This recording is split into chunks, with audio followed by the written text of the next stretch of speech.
Ma!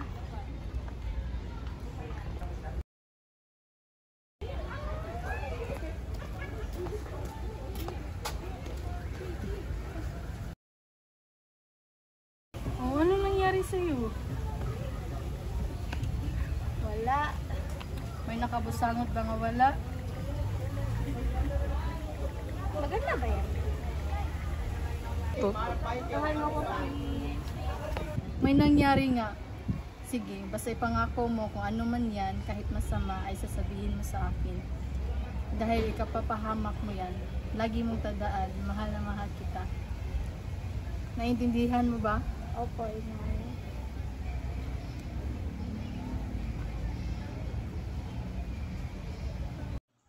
Ang pelikulang ito ay nagkakwento ng buhay ni Dr. Jose Rizal bilang bayaning Pilipino na nag-alay ng kanyang buhay para sa kalayaan ng kanyang bansa mula sa pananakop ng Espanya.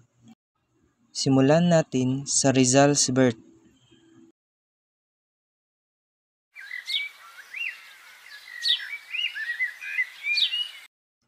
Hunyo 19 ng 18 at 661, si Jose Rizal ay ipinanganak.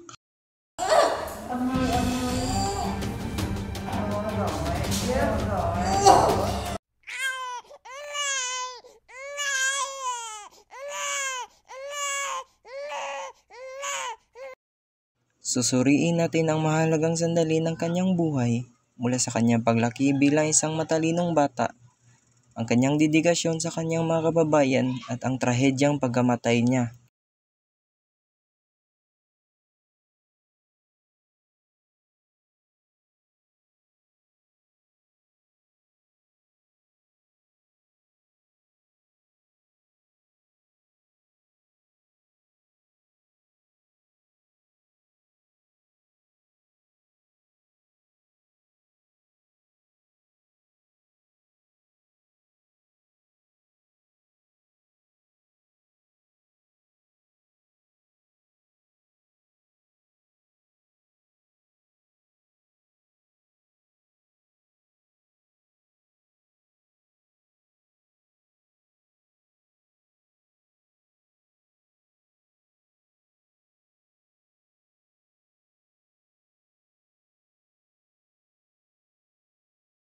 Dahil sa hindi pangkaraniwang katalinuhan at kaisipan ng ipinakita ni Rizal, hindi napigilang napamangha ang kanyang mga kapwa mag-aaral pati na rin ang kanyang mga guro.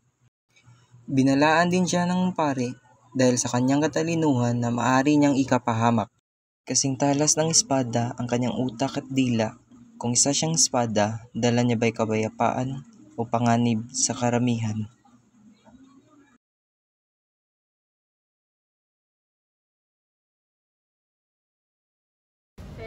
Naglakbay si Rizal sa iba't ibang bansa upang ipagpatuloy ang kanyang edukasyon at lalo pang paunlarin ang kanyang kaalaman at kakayahan. Doon ay siya rin nag-aral ng medisina upang magamot ang kondisyon ng kanyang minamahal na ina.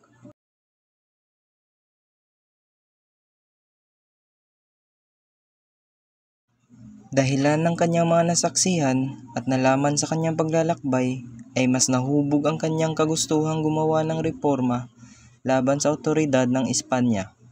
Kasama ng mga kapwa intelektual na Pilipino, nagtulungan sila upang itaas ang kamalayan sa kalagayan ng kanilang mga kababayan at pagtaguyod ng mga reforma.